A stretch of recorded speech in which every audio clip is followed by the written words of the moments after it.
नमस्कार दोस्तों, आइए सुनते हैं मुंशी प्रेमचंद्र के द्वारा लिखी कहानी कर्मों का फल। मुझे हमेशा आदमियों के परखने की सनक रही है और अनुभव के आधार पर कह सकता हूँ कि ये अध्ययन जितना मनोरंजक, शिक्षाप्रद और उद्घाटनों से भरा हुआ है, उतना शायद और कोई भी अध्ययन नहीं होगा। लेकिन अपने दोस्त लाला सई दयाल से बहुत अरसे तक दोस्ती और बेतकल्लुफी के संबंध रहने पर भी मुझे उनकी थाह न मिली। मुझे ऐसे दुर्बल और ज्ञानियों की सी शांति और संतोष देखकर आश्चर्य होता था, जो एक नाजुक पौधे की तरह मुसीबतों के झोंके में भी अचल और अटल रहता था। जो वे बहुत ही मामूली दर्जे का आदमी था, जिसमें मानव कमजोरियों की कमी नहीं थी। वो वादे बहुत करता था, लेकिन उन्हें पूरा करने की जरूरत नहीं समझता था। वो मिथ्याभाषी ना हो, लेकिन सच्चा भी ना था। बेमुरवत ना सही, लेकिन मुरवत छिपी रहती थी। उसे अपने कर्तव्य पर पाबंद रहने के लिए दबाव और निगरानी की जरूरत थी। किफ़ायत शायरी के उसूलों से बेखबर, मेहनत से जी चुराने वाला, उसूलों का कमजोर, एक ढीला ढाला मामूली आदमी था।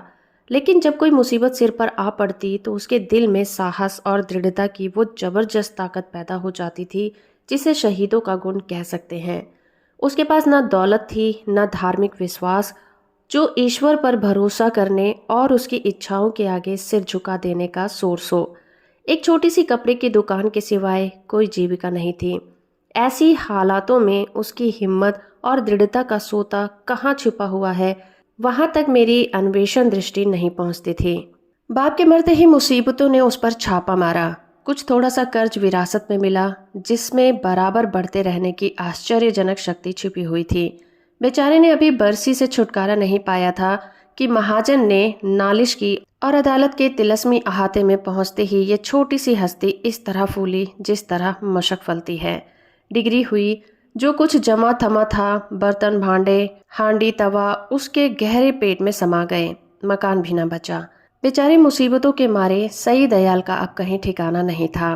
कौड़ी कौड़ी को मोहताज, न कहीं घर न कहीं बार। कई कई दिन फाके में गुजर जाते थे। अपनी तो खैर उन्हें जरा भी फिक्र ना थी, लेकिन बीवी थी, 2-3 बच्चे थे।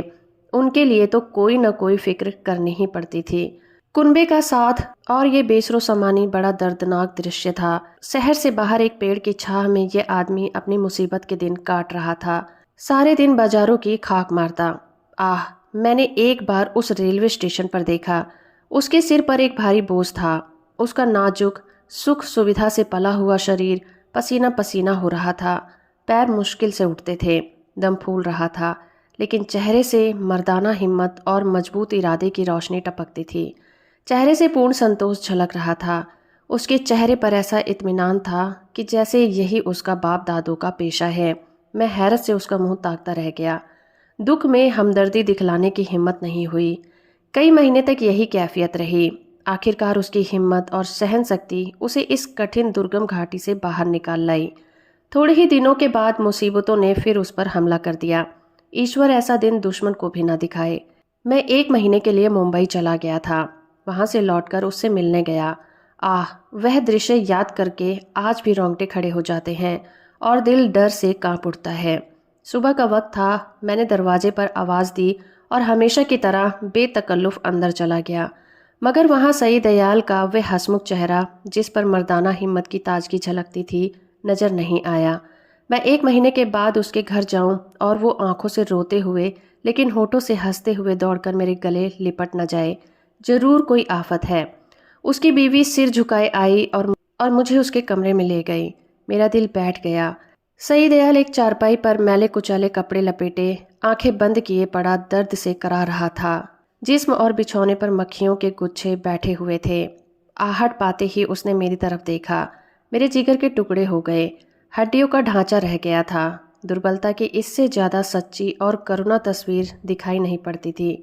उसकी बीवी ने मेरी तरफ निराशा भरी आंखों से देखा। मेरे आंसू भर आए। उस सिमटे हुए ढांचे में बीमारी को भी मुश्किल से जगह मिलती होगी।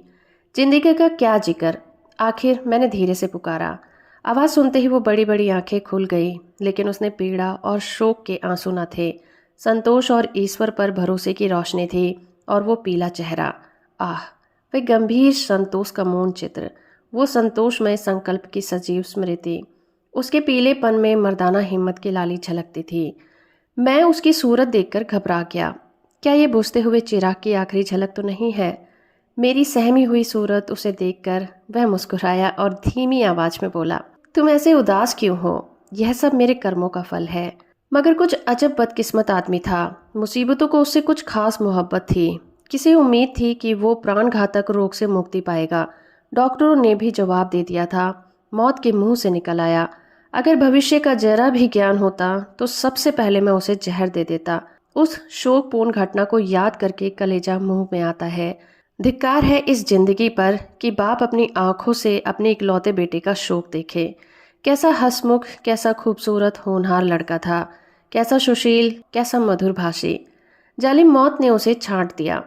प्लेग की दुहाई मची हुई थी। शाम को गिल्टी निकली और सुबह को कैसे मनहूस अशुभ सुबह थी। वो जिंदगी सवेरे के चिराग की तरह बुझ गई। मैं उस वक्त उस बच्चे के पास बैठा हुआ था और सई दयाल दीवार का सहारा लिए हुए खामोश आसमान की तरफ देखता था। मेरी और उसकी आंखों के सामने जालिम और बेरहम मौत ने उस बच्चे को हमारी गोद से छीन लिया। मैं रोते हुए सई दयाल के गले से लिपट गया। सारे घर में कोहराम मचा हुआ था। बेचारी माँ पछाड़े खा रही थी। बहनें दौड़ दौड़कर भाई के लाश से लिपटती थी और जरा देर के लिए ईर्ष्या ने भी संवेदना के आगे सिर झुका दिया था। मोहल्ले की औरतों को आस बहाने के लिए दिल पर जोर डालने की जरूरत नहीं थी। अब मेरे आंसू थमे तो मैंने सई दयाल की तरफ देखा। आंखों में तो आंसू भरे हुए थे। आह, संतोष का आंखों पर कोई बस नहीं, लेकिन चेहरे पर मर्दाना दृढ़ता और समर्पण का रंग स्पष्ट दिखाई देता था। इस दुख की बाढ़ और तूफानों में भी शांति की नैया उसके दिल को डूबने से बचाए हुए थी। इस दृश्य ने मुझे चकित नहीं स्तंभित कर दिया। संभावनाओं की सीमाएं कितनी ही व्यापक क्यों न हो, ऐसी हृदय द्रावक स्थिति में होश हवास और इत्मीनान को कायम रखना उन सीमाओं से परे है। लेकिन इस दृष्टि में सही दयाल मानो नहीं, अति मानव था। मैंने रोते हुए कहा, भाई साहब, अब संतोष की परीक्षा का अवसर है। उसने दृढ़ता से उत्तर दिया, हाँ, ये कर्मों का फल है। मैं एक बार फिर भौचक होकर उसका मुंह ताकने लगा। लेकिन सही दयाल का यह तपस्वियों जैसा धैर्य और ईश्वर इच्छा पर भरोसा अपनी आंखों से देखने पर भी मेरे दिल में संदेह बाकी थे। मुमकिन है अब तक चोट ताजी है, सब्र का बांध कायम रहे, लेकिन उसकी बुनियादें हिल गई हैं, उसमें दरारें पड़ गई हैं। वह अब ज़्यादा देर तक दुख और शोक की जहरों का मुकाबला नहीं कर सकता। क्या संसार की कोई दुर्घटना इतनी हृदय द्रावक, इतनी निर्मम, इतनी कठोर हो सकती है? संतोष और दृढ़ता और धैर्य और ईश्वर का भरोसा, यह सब उस आंधी के समान घास फूस से ज़्यादा नहीं। धार्मिक विश्वास तो क्या, अध्यात्म तक उसके सामने सिर झुका देता है। उसके झोंके आस्था और निष्ठा की जलें हिला देती हैं। लेकिन मेरा अनुमान गलत निकला। साई दयाल ने धीरज को हाथ से ना जाने दिया। वो बादस्तूर जिंदगी के कामों में लग गया। दोस्तों की मुलाकातें और नदी के किनारे की सैर और तफरीर और मेलों की चहल पहल, उन दिलचस्पियों में उसके दिल को खींचने की ताकत अब भी बाकी थी। मैं उसकी एक एक क्रिया को, एक एक बात को गौर से देखता और पढ़ता। मैंने दोस्ती के नियम कायदों को भुलाकर उसे उस हालत में देखा जहां उसके विचारों के सिवा और कोई नहीं था। लेकिन उस हालत में भी उसके चेहरे पर वही पुरुषोचित धैर्य था और शिकवे शिकायत का एक शब्द भी उसकी जबान पर नहीं आया था। इसी बीच मेरी छोटी लड़की चंद्रमुखी निमोनिया की भेंट चढ़ गई। दिन के धंधे से फुर्सत पाकर जब मैं घर पर आता, उसे प्यार से गोद में उठा लेता, तो मेरे हृदय को जो आनंद और आत्मिक शक्ति मिलती थी, उसे शब्दों से व्यक्त नहीं किया जा सकता। उसकी अदाएं सिर्फ दिल को लुभाने वाली नहीं, गम को भुलाने वाली हैं। जिस वक्त वो हुमक कर मेरी गोद में आती तो मुझे तीनों लोगों की संपत्ति मिल जाती थी। उसकी शरारतें कितनी मनमोहक थीं। अब हुक्के में मजा नहीं रहा। कोई चिलम और गिराने वाला नहीं। खाने में मजा नहीं आता। कोई थाली के पास बैठा हुआ उस पर हमला करने वाला नहीं है। मैं उसकी लाश को गोद में लिए पिलक पिलक कर रो रहा था। यही जी चाहता था कि अपनी जिंदगी का खात्मा कर दूं। यकायक मैंने सई दयाल को आते देखा। मैंने फौरन आंसू पोंछ डाले और उस नन्ही सी जान को जमीन पर लिटाकर बाहर निकल आया। उस धैर्य और संतोष के देवता ने मेरी तरफ संवेदनशील आंखों से देखा और मेरे गले से लिपटकर रोने लगा। मैंने कभी उसे इस तरह चीखे मारकर रोते नहीं देखा था। रोते रोते उसकी हिचकियां बंध गई। बेचैनी से बेसुध और बेहाल हो गया। ये वही आदमी है जिसका इकलौता बेटा मरा और माथे पर पल नहीं आया। यह काया पलट क्यों? इस शोकपूर्ण घटना के कई दिन बाद जबकि दुखी दिल संभलने लगा, उस रोज हम दोनों नदी की सैर को गए। शाम का वक्त था। नदी कहीं सुनहरी, कहीं नीली, कहीं काली और थके हुए मुसाफिर की तरह धीरे धीरे बह रही थी। हम दूर जाकर एक टीले पर बैठ गए, लेकिन बातचीत करने को जी ना चाहता था। नदी के मौन प्रवाह ने हमको भी अपने विचारों में डुबो दिया। नदी की लहरें विचारों की लहरों को पैदा कर देती हैं। मुझे ऐसा मालूम हुआ कि प्यारी चंद्रमुखी लहरों की गोद में बैठी मुस्कुरा रही है। मैं चौंक पड़ा और अपने आंसुओं को छिपाने के लिए नदी में मुंह धोने लगा। सई दयाल ने कहा, भाई साहब, दिल को मजबूत करो, इस तरह कुढ़ोगे तो जरूर बीमार हो जाओगे।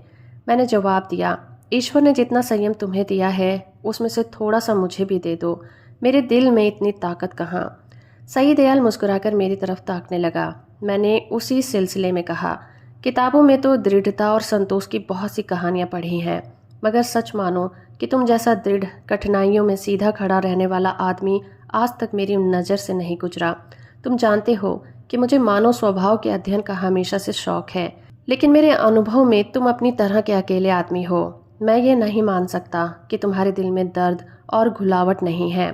उसे मैं अपनी आंखों से देख चुका हूँ। फिर इस ज्ञानियों जैसे संतोष और शांति का रहस्य तुमने कहाँ छिपा रखा है? तुम्हें इस समय ये रहस्य मुझसे कहना पड़ेगा।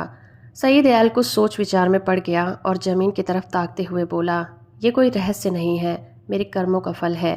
ये वाक्य मैंने चौथी बार अपनी जुबान से सुना और बोला, जिन कर्मों का फल ऐसा शक्तिदायक है, उन कर्मों की मुझे भी कुछ दीक्षा दे दो। मैं ऐसे फलों से क्यों वंचित रहूं?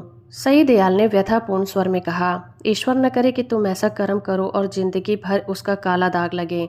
मैंने जो कुछ किया वह ऐसा लज्जाजनक और ऐसा घृणित मालूम होता है कि मुझे जो कुछ सजा मिले मैं उसे खुशी के साथ झेलने को तैयार हूँ। मैंने एक ऐसे पवित्र खानदान को, जहाँ मेरा विश्वास और मेरी प्रतिष्ठा थी, अपनी वासनाओं की जिंदगी में लथेड़ा, और ऐसे पवित्र हृदय को जिसमें मोहब्बत का दर्द था, जो सौंदर्य वाटिका के एक अनोखी नई खिली हुई कली थी और सच्चाई थी, उस पवित्र हृदय से मैंने पाप और विश्वासघात का बीज हमेशा के लिए बो दिया। ये पाप है जो मुझसे हुआ है, और उसका पल्ला उन मुसीबतों से बहुत भारी है जो मेरे ऊपर अब तक पड़ी है या आगे चलकर पड़ेगी। कोई सजा, कोई दुख, कोई क्षति उसका प्रायश्चित नहीं कर सकती। मैंने सपने में भी न सोचा था कि सई दयाल अपने विश्वासों में इतना दृढ़ है। पाप हर आदमी से होते हैं। हमारा मानव जीवन पापों की एक लंबी सूची है। वो कौन सा दामन है जिस पर ये काले दाग ना लगे हों? लेकिन कितने ऐसे आदमी हैं जो अपने कर्मों की सजाओं को इस तरह उदारता पूर्वक मुस्कुराते हुए झेलने के लिए तैयार हों। हम आग में कूदते हैं लेकिन जलने के लिए तैयार नहीं होते। मैं सई दयाल को हमेशा जरूरत की निगाह से देखता हूँ। इन बातों को सुनकर मेरी नज़रों में इसकी इज्जत तिगुनी हो गई है। वे कौन सा दामन है जिस पर काले दाग ना हो? लेकिन कितने ही ऐसे आदमी हैं जो अपने कर्मों की सजाओं को इस तरह उदारता पूर्वक मुस्कुराते हुए झेलने के लिए तैयार हों। हम आग में कूदते हैं लेकिन जलने के लिए तैयार नहीं होते। मैं सई दयाल को हमेशा इज्जत की निगाह से देखता हूँ। इन बातों को सुनकर मेरी नज़रों में उसकी इज्जत तिगुनी हो गई। ये मामूली दुनियादार आदमी के सीने में एक फकीर का दिल छुपा हुआ है। एक मामूली दुनियादार आदमी के सीने में एक फकीर का दिल छुपा हुआ था, जिसमें ज्ञान की ज्योति चमकती थी। मैंने उसकी तरफ श्रद्धापूर्वक आंखों से देखा और उसके गले से लिपटकर बोला, सई दयाल, अब तक मैं तुम्हें एक दृढ़ स्वभाव का आदमी समझता था, लेकिन आज मालूम हुआ कि तुम उन पवित्र आत्माओं में से हो जिनका अस्तित्व संसार के लिए वरदान है। तुम ईश्वर के सच्चे भक्त हो और मैं तुम्हारे पैरों पर सिर झुकाता हूँ। तो दोस्तों, अभी आप सुन रहे थे मुंशी प्रेमचंद्र के द्वारा लिखी कहानी कर्मों का फल। उम्मीद करती हूँ ये कहानी और मेरा प्रयास आपको अच्छा लगा होगा। वीडियो को लाइक और चैनल को सब्सक्राइब करना बिल्कुल मत भूलिएगा।